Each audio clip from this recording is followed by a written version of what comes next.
Badakizue, euskara biziberritzeko planaren barruan egiten den irrati saioa da, hau, bixi-bixi. Eta ohiko lagunak, Santos Beloki hitz edo irri euskaraz elkarteko ordezkaritzan etortzen dena. Eta Aitor Kalbillo, Segurako euskara biziberritzeko planaren kudeatzaile hemen izaten ditugu astero-astero, eta gaur ere bai, baina ez dute orain ohiko lagun hauek hitza hartuko. Ez ditugu oraindik, ez da aurkezpenak serioski ere egingo. Izan ere, mai bueltan beste lagun batzuk ditugu. Eta hauek tarteka Goierriko hitzarekin batera egiten ditugun mai inguruko protagonistak izango dira. Eta justu Goierriko hitzako kazetaria den Xabier Zalduaren gidaritzapean merkataritza zenbait argibide emango dizkigute. Baina nortzuk diren gonbidatuak eta gaineratiko argibideak justu Xabier Zalduak berak emango dizkigu. Beraz, ongi etorria lehenbizi hiri, Xabier, eta taldearen kudeaketa ere ia iresku. Aurrera, nahi behanean. Egunon, Lierni, Xabier ez Asier, Xabier aizkolaria da, kazetaria Asier. Orduan, ofizialki, orain bai, aurkezpena, eta behar da bezala, hene eskerrak ondo apuntatuta daukagun, gaizki irakurtzearen akatsa gainera gure buruari aitortu behar. Asier Zalduaren gidaritzapean, gainerako 3 lagunak eta merkataritza izpide. Ederki, Liernik ondo esan bezala, gaur merkataritzaz eta ostalaritzaz hitz egingo dugu, eta baita eskualdeko kontsumo bulegoetan egiten den lana bai. Hortarako 3 lagun gonbidatu ditugu, alde batetik Goierribeko merkataritza teknikaria, Aitor Mertxan, Goierri Garaiko merkataritza teknikaria, Aitziber Santa Cruz, eta Goierribeko kontsumo bulegoko arduraduna Beatriz Iñorritegi Legazpiaga. Eta besterik gabe gehiago itxen gabe, hasi egingo gara. Lehenengo galdera, derrigorrezkoa, ze egoera bizi dute merkataritzak eta ostalaritzak Goierrin, krisi asko nabari da. Esan, egoera nahiko xamurra ez dela, eta krisi nabaritzen hasia da ere bai. Eta hori, kontsumoan nabaritu dela. Dendetan, tabernetan, zerbitzu ematen duten tokitan nabaritu dela. Baina, igual komentatu hemen industriak duen bultzadarekin, baztroek isio aguantatzen dela. Baina, esan, benetan egoera ez dela bate gozoa. Aitorrek bere ingurukoaz hitz egingo zuen bat bealdeko ezagutzen du beak, goialdean egoera, berdina, antzekoa? Egoera ez da ona orokorrean, eta beak Aitorrek ondo esan du bezala, industriari esker, eta hemen Euskal Herrian daukagun egoera hobexeagoa da behekaldekoa baino, eta horrei esker, orain arte salbatu geha, nik uste dut, gaur bainoen egoera kritiko xamarra daukagula, eta ezin dugula alde batea utzi hori, eta etxe borrokatzen eta jarraitu dara daukagula bizi mantentzeko. Gero ez da erresa, denda txikiak aurrera ateratzea ez da batera erresa, eta gainera gure eskualde honetan baditu merkatalgune batzuk, bi behintzat bai, ze eragin du horrek? Eragina latza. Azkenen aukera handi ematen dizue superfizia handiorik, eta eragina latza da eta nabaritzen dara dendetan. Herri txikia handia izan, eragina oso handia da, eta gu pixat gari hortan hori laguntzeko aurrea teatzen eta dendari lagundu aurrea emateko. Hori da, argi ikusi da merkatalgune handiak herrietan eragin handia dakatela, eta bertan herrietan jarri diren merkatalgunei ondorioz ixten bukatu dute denda asko, gastuak muga bat dauka. Orduan, esaten da bezala, tartaren zati handi bat merkatalgune handiak eramaten badute, herrietako dendak azkenean ez daukate nondik jaso bizi dauteko.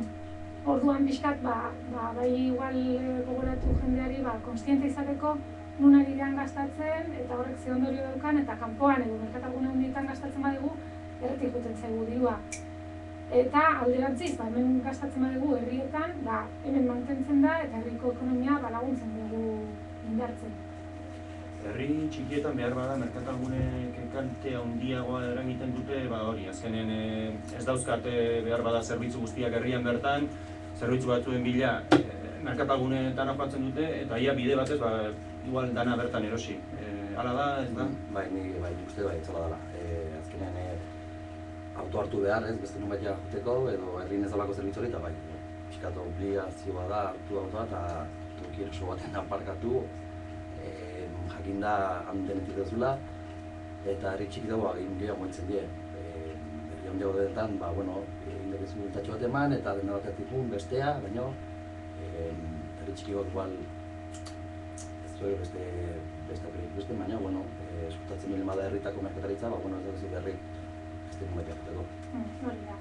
Mantentzea herrietan aukera zabala izatea, dendak irekita mantentzen laguntzea, eta gero baita ere elkarteei esker eta kolaborazioari esker gauzak antolatzea udaletxean laguntzarekin, eta gauza asko antolatu dituzte herrietan, pixkat iragarri egiteko, jendea gustora egoteko, pixkat denen lana da.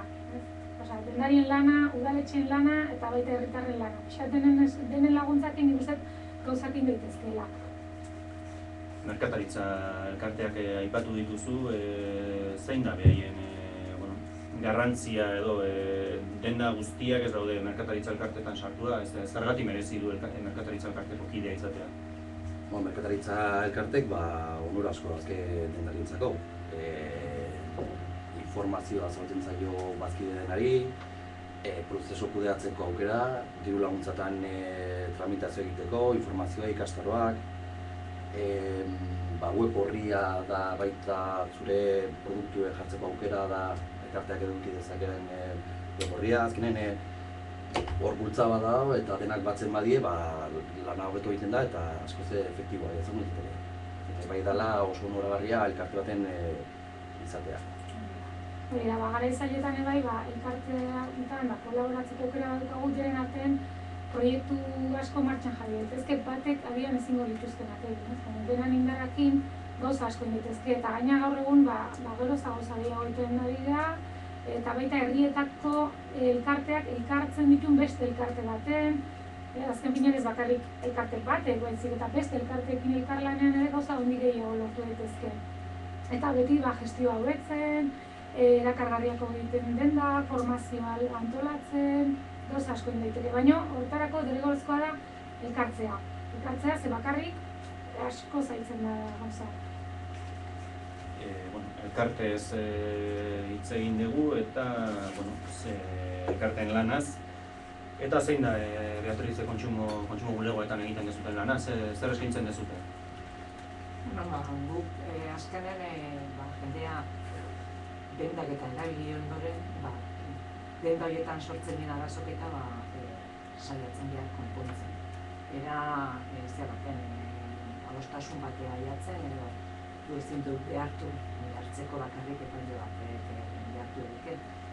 Orduan, horre dendatan eta kontratatzen dituzun zerbitzuk eta olako gauzatan partikular bezala kontratatzen dituzunen edo erosten dituzunen orduan sartzen gehiago eta hori da lan. Baina, lehen esan duten bezala. Normalen herriko dendakin eta arazo gutxi ditzen ditugu. Gehien bat izaten die, beste merkatal zentru handi horietan sortzen dien arazo. Arazo handienak orduan, enpresa handiekin izaten dira? Bai, normalen bai.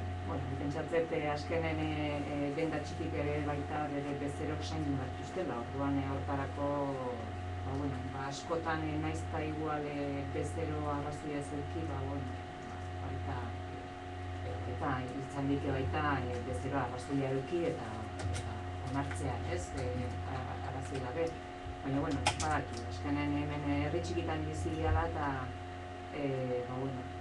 bezeroa zaindu behar dela eta horretarako esaten dut, arazo gutxi ikutzen dut. Pentsatzen dut, Etxiber eta Aitor guztua entzungo zen dutela Beatrizek esan dena, ala? Bai, hori da, guztora entzuten da, eta, badakigu ez pixkat, denetari dago, eta denak, beti izaten dugu akatsak, baina normalean egia da, merkatari txikia, denda txikia dukan jendea tala, tratua oso pertsonala da, jendeak ezagutzen du, eta orduan beraiek ere nahi dute jendea gustora utzi, eta berez azkenean denak ezagutzen garako.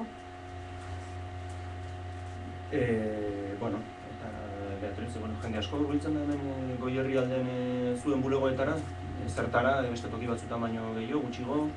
Bueno, beste zakan ez dakit, guk ez ditugu beste estadistikak eta kontrolatzen. Baina, bueno, ni bakarrik eramaten dute Goierri osoa, eta, bueno, lana emateko dein, bai, orduan jendea ibiltzen da. Bai, igual pentsatu daike, jendeak gehiago hurbildu daikela, zatio askotan, pentsatzen dugu, ez dakit, reklamatzen diat ez dakit zenbat diru, ez dakit ze faktura pasatzen diat ez nagoela gustora edo konforme horrekin, eta azkenen esaten dugu, por la paz de Maria ordaintzen dut eta kito, ez? Arazorik egiten dut anetik. Baina, bueno, holako asko dare, baina baita hurbiltzen da, eta nik ez dugu esatet eskubide osokin, zatio, naizta 2 euro izan, 2 euroiek zurez baldin badie merezidu. Nik kontsumitzaileen elkarteko ordezkari, zaren aldetik, zera planteatuko nuke, hemen jadanik atera duzuen gaia, denda txikietako ordezkariak hemen ditugu, zentro handietako realitatea hor dugu, eta arabera gainera esango nuke, jende multzoik handiena gainera haiek jasotzen dutela. Dena gera kontsumitzaile, gure esku dago, nora jun. Baina hor horreka nun da? Ze noski, esango dizute, petu zenbat lanpostu eta sortzen dituzten ere, handiak orduan, bakarren batek esan dakizuke, nola kanpora bidaltzen dela dirua, han lan egiten duenak ez du hori pentsatuko. Hor zer pentsatzen duzu, nun da horreka, ez da errexala? Nik uste dutena da, behingo egoera zail honetan ikusten dela baita ere, benetan enplegua mantentzen duena txikia dela. Eta handiak ez dauka inbesteko estabilidaderik. Prekariedadea handiagoa da, orduan, nahiz eta lanpostu gehiago sortu, ze kalitatetan sortzen dira, ezta? Nik uste kalitatea enpleguan denda txikietan handiagoa da. Gutiz, ez horrekin konforme. Ezken, lanpostu sortu bai, baino kalitatea edo zerbitzua sortzen duna dendak bestera batekoa da, edo langilea beste begora baten egingo du lan, beste bai sortu bat dira lanpostuak, baino jakin behar dugu baita, ez? Herrikoa ikusten, zer dauken ona, eta zer izan daiken ona denontzako. Kanpotik datorren enpresa batek bere onurarako bidatuko da bakarrik. Eta herrikoa dana, denak behin artean lagundu eta beste zerbait lortu dake. Eta zergatik hainbeste jendeak egiten duen, horren autua, horren aukera, beteta egoten dira zenbait momentutan, oporra aldiak ere pasatzen dituztena, omen dira? Bai, egia esan, erraztasun asko ditu. Aparkalekua, dena leku berdinean egoteak, hori egiten baduen ez bustitzen, eta orduan, erosoagoa egiten da, gero gustatu egin behar da. Batzu, igual hor pasatu dezakete arratsalde osoa, baina beste batzun adibidez ezin dute, inola bere arratsalde bat pasa. Eta, baina egia da gero baita ere, gehiago gustatzen bukatzen dezula, ze behar ez dezuna ere erosten bukatzen dezu. Orduan, badazka bere alde honak, gustatzen zaionarentzat, baina, bere alde txarrak ere badazka. Beatritzek esan dagoen hildora esan duzu, jendea hurbildu da dira kontsumo bulegora, askotan esan duzuna, bildura esaten dugu, 5 euro izan die, kitxo pakea, pentsatzen dugulako behar bada, zuen laguntzeko ez daudete ez, baina askotan hori, endredua handigoa izango dela, gero lortu ditzakedan 5 edo 10 edo 20 euro hiek baino, zuen laguntzeko zaudete. Enredoan niretzako, hori nire lana da. Azkenen, gertatzen dena da,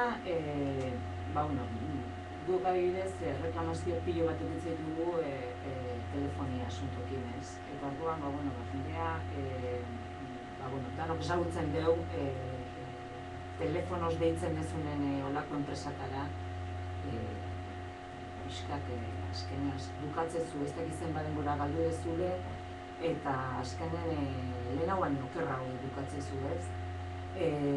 Eta ez du merezi. Ni desde luego esaten diot, zuk ez deitu gehiago, ekarri jazunei dokumentazio guztie, eta ni tramitatuko dut reklamazioa. Eta erantzuna idatziz jasoko dugu, eta horrekin ja bukatuko dugu. Baina bestela jende egoten da, igual, hilabetekan, hilabeteke, esten da, askotan, jendea esaten. Eski, daramate igual, hilabete, deika eta ez diate kasu egiten. Hori aguanta bindara, orduan, bukatu deztu, ekarri dezunei, eta horrekin konpontzen den gure aldetik. Azkenen hori da, babadare batzuk igual gutxinak ez duela aguantatzen eta laizter etortzen dela gure gana, baina jende asko aguanta duten dune eta azkenen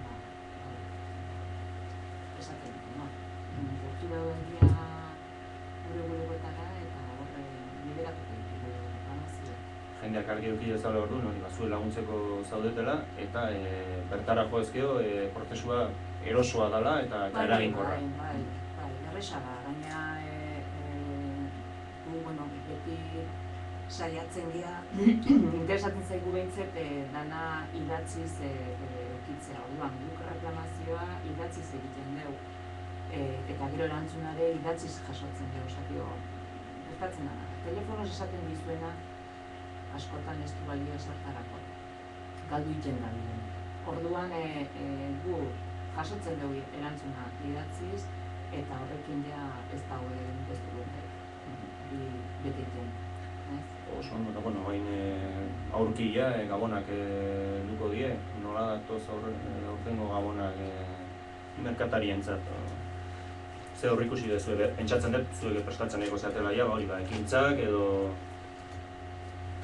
Bai, hori da, gu azten geha desientelen hautik pentsatzen, ze jarri, apaindu, zozketaren bat, nola egin, eta bai hortan egia.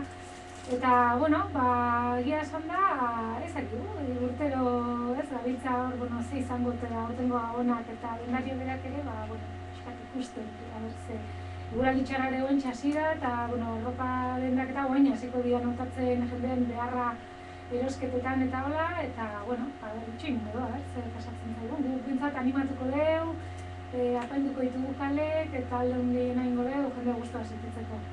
Izaten da garai bat ez, nahiko kontsumoa nahiko egotzen dena, eta hori aprobetxatu behar da ez, pixka bat esfortzu handio egin, jendek erosi dezan, eta pentsatzen esan duen bezala ez, denbora horretik asko pentsauta duten kanpainak die, bideratuta zuet bakarri erosita sustatzea, baizik kanpaindu eta dena, bai dala gauza politik irtetzen die, eta bai izaten dela, denak gare gogoki, gabonak iritsi, eta ez, pixka bat dala gauza politik irtetzen dira. Politia esan dezunez, publizitate bat ere izan zen horren bueltan, baina ze aldea dagoen herri bat ikusi dendak txiki guzti horiek itxita, edo dendak guzti horiek irikita, bizi-bizi, ez da konparatzeik. Hori da, eta bizitza sozialean horrek daukan eragina eta hartu zerbait atera irten kanpora, familiakin, lagunekin zerbait hartu, kaleatan paseatu, dendak ez bagenitu edo gure tabernak ez bagenitu beste zerbait izango lehiatu gure herrik, eta hori zaindu behar daukagu, denen arten, denen lana da, ia esan da. Azkenen horrek bizipoza ematen du ez, bakoitza bere txan satuta behin badao, zerbait falta da, orduan, dendak eta taberna hori ematen dute ez, kaleak kendez betetzeko, eta hori da ez, denak konstituzio markeana hola izan marko dutela. Gabonekin lotuta, nolakoa izaten da Gabonen ondorengoa zuen bulegoetan? Urteko sasoik gogorrena izaten da, reklamazio aldetik edo... Ez berezikin, gehien bat igual konsulta gehiago orduan jasotzen ditut gehien bat olentzerok edo horrek karritako pariekin. Justo garai hortan hasten baita beherapenak, ez da gusta hau oparitutako zea ez dakit arroparen bat edo erlojuren bat edo ez dakit zer. Orduan, hori aldatzea juteakon, hor sortzen dien pixkat zeak ez. Ez dakit geizki ulertuak edo jendeak ere askotan ez dakilako momentu hortan zen olako eskubide dauzken, olako zerbait aldatzea juteakon, nenda batea aldatzea juteakon, Hor, gehien bat hori izaten da, bestela ez da holan beste berezirik jende gehiago hartzen dela edo ez. Baina bai hori konkretu urtero izaten da, garai hortan konsulta izaten da. Bueno, ni bai, Asier bukaera bidean edo ikusten dut, nolabait egiten duzuenaren aldarri bat galdetuko nuke. Zergatik joan behar du azkenean, ezta? Jendeak zuek ordezkatzen duzuen komertzio txiki horietara, eta ez lehen aipatu ditugun horietara. Zer duzu zuek zuen alde, eta beste egun batean bestea gonbidatuko ditugu. Zer egiten duten haiek, hainbeste jende erakartzeko galdezka? Bueno, pixka bat lehen esandako guztiaren laburpen bat egite aldera bezala, alde batetik, bizitza sozial hori bultzatzeko, herriak dendek behar duten gastu hori bertan egiteko eta ez kanpoan eta hemen gelditzeko, eta azken finean herria denen artean bizirik mantentzeko. Azken finean labur bilduta hori da azken finean, herriak bizirik mantentzeko erosketak herrian egin behar ditugula. Bai ez hori, baita izan duzen hori litzateke, hurbiltasun hori, erosketak egitakoan hurbiltasun hori, denda txikiak eskaintzen du batez ere, horrek beste, erosketa beste erabatekoa da, azkenen kontseilu bat eman daike dendariak, edo alkomenizazio gehiago edo, hori beste erabatekoa, beste zerbait da. Tratu pertsonala da, eta hori da, konfiantza gehiago, gauzak usteko garaian, gauza, hor azkenean baita ere tratua beste erabatekoa. Ezer argituko genuenaren esperantzan, Asier, hurrengora arte, agurtuko zaitu ez dago? Hori da, hurrengo arte, eskerrik asko gure deiari erantzuteagatik. Zuei baita eskerrik asko aukera emateagatik hona etortzen. Zenak esaten ez naiz hasi, zen buruz ez nekin, Asier, Xabier hasi ba naiz, dara astuko nikin ba? Nire larri bilinez, ez gero papen egin forna.